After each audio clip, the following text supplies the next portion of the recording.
नमस्कार बहन और भाइयों, प्यारे बच्चों। हमारी जो ज्ञान सागर की यात्रा चल रही है वो संसदीय लोकतंत्र पे जा पहुंची है। भारत का आधारभूत लोकतंत्र भाग 1 चल रही है। और अब हमारा जो इस विषय पे हम जो बेसिक है वो ज्यादातर बता चुके। अब एक और दूसरा विषय इसमें से लिया है ताकि और विस्तार से बताया जा सके कि भारत में संसदीय लोकतंत्र क्या है, इसके अंग कौन कौन से हैं, विस्तार से समझाइए। संसदीय लोकतंत्र क्या है और इसके कौन कौन से अंग हैं। क्योंकि भारत में संसदीय प्रणाली की सरकार है और वह लोकतांत्रिक रूप से चलती है, यानी कि गणतंत्रात्मक है। भारत में ऊपर से लेकर नीचे तक जनतांत्रिक तरीके से चलती है। यहां पे कोई भी राजशाही नहीं है। जैसे इंग्लैंड में है, राष्ट्रपति राजा है और बाकी सारा कुछ तो वहां पे जनता द्वारा चुना जाता है। ऐसा यहां भारत में नहीं है। भारत में ऊपर से नीचे तक के सभी जो है जनता द्वारा, जनप्रतिनिधियों के द्वारा चुने जाते हैं। तो सबसे पहले क्या है, भारत में संसदीय लोकतंत्र है। और लोकतंत्र का क्या मतलब होता है? लोक माने होता है जनता और तंत्र माने होता है प्रणाली। इसको अंग्रेजी में डेमोक्रेसी कहते हैं और लैटिन में इसको डेमोक्रेट्स बोलते हैं। डेमोस का मतलब होता है, उसका मतलब भी जनता ही होता है, और क्रेटोस का मतलब होता है प्रणाली। तो वो उसका मतलब भी यही हुआ कि भाई जनता की प्रणाली। अब जनता की प्रणाली का क्या मतलब हुआ कि भारत में एक संविधान है। संविधान क्या है? नियमों का दस्तावेज है। नियम किस लिए हैं? कि वे भारत में राजकाज कैसे चलेगा, जनता के क्या अधिकार होंगे, सरकार के क्या कर्तव्य होंगे, सरकार जनता को इंसाफ कैसे मिलेगा, सरकार की मनमानी कैसे रुकेगी।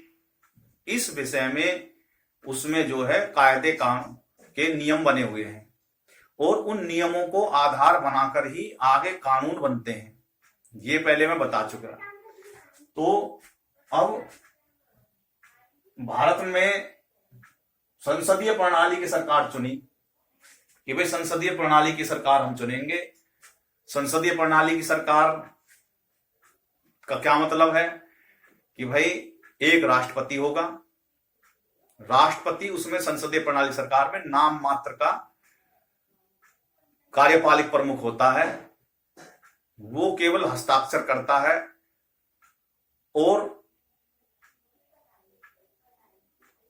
ज्यादातर जो काम है क्यों करता है, वो ऐसा क्यों करा? क्योंकि राष्ट्रपति भारत में जो है सीधे जनता के द्वारा चुना नहीं जाता, इसलिए वो जनता के प्रति सीधा जवाबदेह नहीं है, इसलिए उसको नाम मात्र का रखा गया। चाहते तो ना भी रखते। बहुत से देशों में राष्ट्रपति उपराष्ट्रपति कुछ नहीं होता, सीधा प्रधानमंत्री है। तो यहां पे क्या है कि भाई एक स्वरूप बनाना है तो अच्छा बनाओ, तो एक राष्ट्रपति होता है। ऐसा क्यों है, क्यों करा? क्योंकि राष्ट्रपति क्यों रखा? इसके वो दूसरा भी कारण है। मान लो किसी कारणवश से सरकार नहीं बन पा रही, तब क्या होगा? तब तो यहाँ पे अस्थिरता फैल जाएगी। तो इसलिए वहां पर राष्ट्रपति शासन लग जाता है और राष्ट्रपति सरकार को देखता है। उस समय पे एक उसकी मंत्रिपरिषद बन जाती है। तो इसलिए सब कुछ देखते हुए इस प्रकार का प्रावधान रखा गया। तो राष्ट्रपति क्या है? नाम मात्र का होता है। वो जनता द्वारा नहीं चुना जाता प्रत्यक्ष रूप से, वो जनप्रतिनिधियों के माध्यम से चुना जाता है। जो राज्य में जो एमएलए और एमपी हर प्रत्येक राज्यों में जो होते हैं वो ही उसको वोट डालते हैं। वो भी कौन से? जो सीधे जनता से चुने जाते हैं। एमएलए से नहीं डालते ना, उसके वो डालते राज्यसभा के मेंबर, केवल लोकसभा के ही डालते हैं। अब इसलिए वो जो है राज्य के स्तर पर तो ये व्यवस्था होगी कि भाई एक होगा राष्ट्रपति और एक होगा प्रधानमंत्री और उसकी मंत्रिपरिषद। राज्यों के स्तर पर क्या होगा? राज्यों के स्तर पर एक होगा गवर्नर। गवर्नर की स्थिति वही है जो राष्ट्रपति की है, नाम मात्र का है केंद्र का एक प्रतिनिधि होता है और वो एक तरह से मतलब वहां से राज्य की सारी रिपोर्ट केंद्र को पहुंचाता रहता है। ऐसा क्यों किया गया स्थिति? क्योंकि भारत बहुत बड़ा देश है और उसको चेक बैलेंस बनाना जरूरी होता है। अगर भगदड़ मच जाए कि हम तो राज्य छोड़ के किसी दूसरे देश में भाग रहे हैं, तो उस स्थिति के बचने के लिए भारत में ये व्यवस्था करी गई, गवर्नर बैठाए गए और गवर्नर वो कुछ ऐसे कोई कानून बनाते हैं वो राज्य वाले जो देश के लिए हित में ठीक नहीं होते, तो वो सीधे केंद्र को पहुंचा देते हैं और केंद्र उसको वहीं अपने पास में रख के बैठ जाती है। वापस करती है तो बताती है भाई ये हमारा नहीं बन सकता यहाँ पे।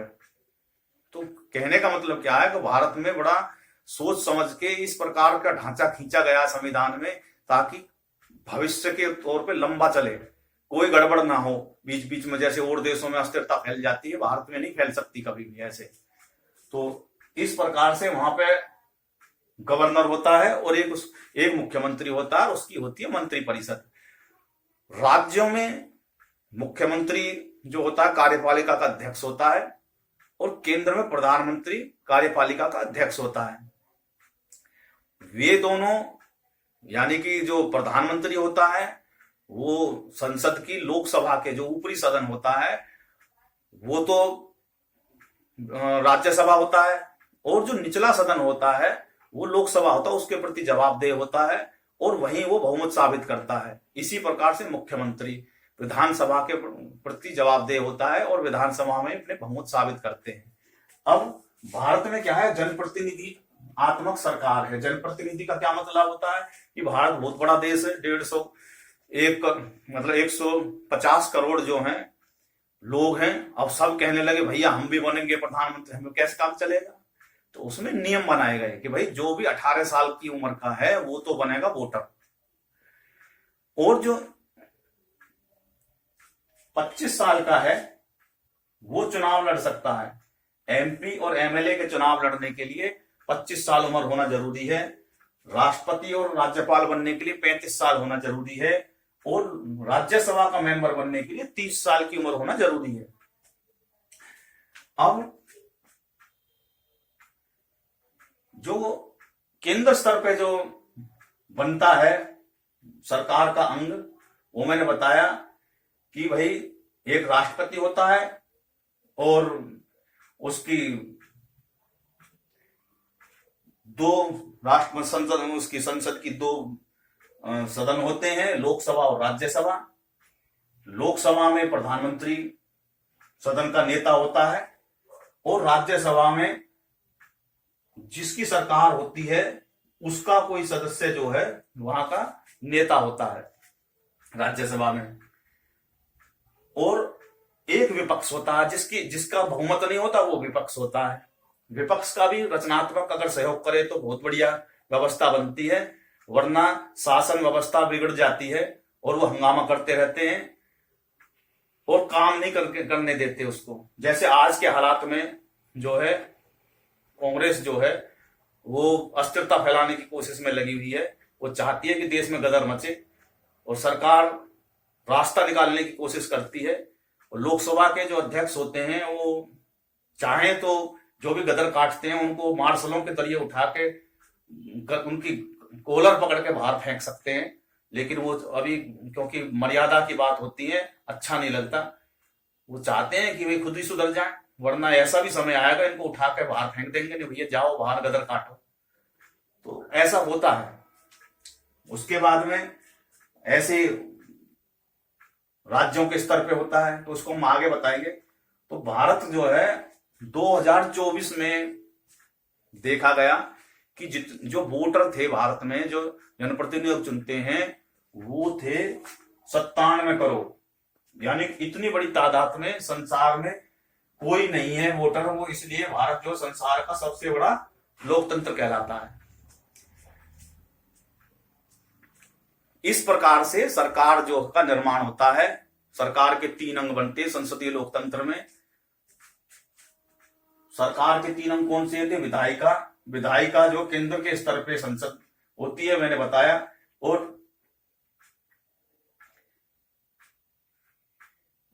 राज्य के स्तर पे विधानसभा होती है और विधान परिषद होती है। कहीं कहीं विधान परिषद भी होती है, किसी किसी राज्यों में नहीं होती, वो उनके ऊपर है, वो प्रस्ताव पास करके बना सकते हैं। विधानसभा के जो सदस्य होते हैं उनको एमएलए कहते हैं। एमएलए का मतलब होता है मेंबर ऑफ लेजिस्लेटिव असेंबली, और एक होते हैं एमएलसी। किसी किसी राज्य में तो एमएलसी क्या मतलब होता है, member of legislative council. Lok Sabha के सदस्यों को एमपी बोलते हैं, मेंबर ऑफ पार्लियामेंट। राज्यसभा के सदस्यों को भी मेंबर ऑफ पार्लियामेंट बोलते हैं, लेकिन ये जनता के द्वारा नहीं चुने जाते, ये राज्यों के एमएलओ के द्वारा चुने जाते हैं। इस वजह से ये प्रत्यक्ष रूप से जनप्रतिनिधि नहीं होते, ये अप्रत्यक्ष रूप से जनप्रतिनिधि होते हैं। तो भारत में क्या है, दो तरह की व्यवस्था है। एक तो होती है प्रत्यक्ष लोकतांत्रिक तरीके से, एक होती है अप्रत्यक्ष रूप से। तो अप्रत्यक्ष रूप से कौन से होते हैं, जो जनता से सीधे नहीं चुने जाते, जनप्रतिनिधि चुनते हैं उनको, तो उनको अप्रत्यक्ष रूप से बोलते हैं। प्रत्यक्ष रूप से कौन से होते हैं, जो सीधे जनता वोट करती है उनको। तो इस प्रकार से दो तरह की प्रणाली है भारत में। दूसरा होता है कार्यपालिका। कार्यपालिका में कौन होता है, राष्ट्रपति। राष्ट्रपति और राज्य में कौन होता है, गवर्नर। ये राष्ट्रपति और गवर्नर क्या होते हैं, नाम मात्र के, औपचारिक रूप से कार्यपालिका के प्रमुख होते हैं। असली जो प्रमुख होता है वो होता है प्रधानमंत्री, और राज्य में मुख्यमंत्री। क्यों होते हैं ये, क्योंकि सीधे जनता के प्रति ये जवाबदेह होते हैं। लेकिन जब संसद में बहस चल रही थी तो सरदार पटेल जो थे वो मॉडल लेके आए थे कि भाई मुख्यमंत्री, गवर्नर जो होता है उसको जनप्रतिनिधि सीधे जनता से चुना जाए। लेकिन बाद में जब बहस हुई तो वो उस बात पे वो पास नहीं हो पाया, और आखिरी में क्या होगा कि वो स्थिति उसकी गवर्नर की वो स्थिति बनाई गई जो राज्यों में, केंद्र में राष्ट्रपति की होती है। लेकिन वो तो यही चाहते थे कि वो भी जनता के द्वारा प्रत्यक्ष रूप से चुने जाए। तो इस प्रकार से गवर्नर की स्थिति वही है जो केंद्र में प्रधानमंत्री की होती है। और इनके दायित्व क्या होते हैं, उससे पहले बताते हैं कि न्यायपालिका, तीसरा अंक न्यायपालिका होता है। वो भारत की सर्वोच्च स्तर पे जो है सुप्रीम कोर्ट होती है, और राज्य के स्तर पे हाई कोर्ट होती है। तो अब मैं बता रहा था कि कार्यपालिका के दायित्व क्या होते हैं। कार्यपालिका के बड़े प्रमुख दायित्व होते हैं। कार्यपालिका कौन होती है, जो मंत्री परिषद होती है, प्रधानमंत्री और राष्ट्रपति, ये कार्यपालिका होते हैं। उच्च स्तर पे राष्ट्रपति होता है, लेकिन राष्ट्रपति नाम मात्र का होता है। असली प्रमुख प्रधानमंत्री होता है, और उसकी मंत्री परिषद होती है। मंत्री परिषद एक दूसरे के प्रति बड़ी बंधी हुई होती है। वो कोई भी एक दूसरे की बात पे विरोध नहीं कर सकता, अंदर कितना ही कर दो, लेकिन बाहर जाके नहीं कह सकते। विश्वास जो होता है वो लीक नहीं होता, बड़ी उनकी गोपनीयता होती है। और मंत्री परिषद के दायित्व कौन कौन से होते हैं, वो बटे हुए होते हैं, भारत के संविधान में बांट रखे हैं। केंद्र के स्तर पर जो दायित्व होते हैं वो होते हैं रक्षा के, विदेश मामले, परमाणु ऊर्जा, संचार, मुद्रा, वित्त, अंतर्राष्ट्रीय वाणिज्य, शिक्षा, राष्ट्रीय शिक्षा नीति जो होती है, नीति राष्ट्रीय जो नीति के और भी जो होती हैं वो राष्ट्र स्तर पर जो नीति होती है। और राज्य के स्तर पर क्या होते हैं, पुलिस और कानून व्यवस्था, यानी कि लॉ एंड ऑर्डर। राज्य और केंद्र स्तर के द्वारा बनाए गए कानूनों को अपनाना, यानी कि जो केंद्र कानून बना के देता है उसको राज्य को अपनाने होते हैं। वो मने नहीं कर सकते उनको, हम नहीं अपना रहे इनको, और उनका क्रियान्वयन करना। जन स्वास्थ्य, शिक्षा, कृषि, सिंचाई, और स्थानीय सरकार, जो स्थानीय सरकार जो होती है उनके लिए कानून बना के देना, और उनके लिए सिस्टम निर्माण करना, व्यवस्था बनाना। वो भी काम जो है उनके में कानून में परिवर्तन करना, वो राज्य सरकारों का काम होता है। पंचायतों के लिए और नगर पालिका के कानून में कुछ वो अपने हिसाब से बना सकते हैं, कुछ भी परिवर्तन उसमें कर सकते हैं। तो उनका चुनाव भी करवाना उनके दायरे में होता है। वो जो है वो एक आयोग बना रखा है। जैसे चुनाव आयोग केंद्र स्तर पे होता है, ऐसे राज्य स्तर पे राज्य चुनाव आयोग होता है। वो जो है उनको ये कानून बना के वो दे देते हैं, उसके अनुसार वो चुनाव कराते हैं। तो इस प्रकार से जो है मैंने समझाया कि उनके क्या दायित्व होते हैं, और ये मैंने अल्प मात्रा में बताए हैं। इनका काफी विस्तृत लिस्ट होती है, ये मुख्य रूप से बताए मैंने कि भाई ये होते हैं, और भी होते हैं। इनमें 2-3 तरह के मंत्री बनते हैं। एक कैबिनेट मंत्री होता है, एक राज्य मंत्री होता है, एक राज्य मंत्री स्वतंत्र प्रभार होता है। तो इस प्रकार से मंत्री परिषद की रैंक होती है। कैबिनेट मंत्री बड़े स्तर पे होते हैं, राज्य मंत्री उनके सहयोगी होते हैं, और जो राज्य मंत्री स्वतंत्र प्रभार होते हैं वो कैबिनेट से छोटे होते हैं। वो अपने जो है अपनी मर्जी से काम करते हैं, छोटे मामलों को वो देखते हैं। इस प्रकार से जो है बताया मैंने। सदन एक होती है सदन। सदन क्या होती है? जहां पे बैठ के एमएलए या एमपी मीटिंग करते हैं, बहस करते हैं, उसको सदन बोलते हैं। सदन जो है लोकसभा के 2 सदन होते हैं, संसद के 2 सदन होते हैं, लोकसभा और राज्यसभा, और विधानसभा के भी 2 सदन होते हैं। कहीं एक होता है, उसे विधानसभा बोलते हैं, और दूसरा जो सदन किसी में हो तो उसको विधान परिषद बोलते हैं। तो इस प्रकार से सदन होते हैं। सदन के सदस्यों को ही विधायक, राज्यों के स्तर पर विधायक बोलते हैं, और केंद्र के स्तर पर उनके सदस्यों को मेंबर ऑफ पार्लियामेंट यानी एमपी, सांसद बोलते हैं। तो इस प्रकार से इस वीडियो में इतना ही बताना था कि भारत में इस प्रकार से शासन प्रणाली चलती है, और ये अपना काम करते हैं। 5 साल के लिए इनको चुनाव होता है, और इसके बाद में अगली जो वीडियो में होगा, कोई भी और भी प्रश्न बन रहा होगा उसका हम जवाब देंगे। इस वीडियो में इतना ही, और इस वीडियो को ध्यान से देखें क्योंकि बड़ा विस्तृत विषय होता है और ये कंफ्यूज कर देता है। तो इसलिए मैंने समझाने के लिए बड़े साधारण शब्दों का इसमें इस्तेमाल करा है। इस वीडियो को ध्यान से देखें। बहुत बहुत धन्यवाद। भारत माता की जय। जय हिंद।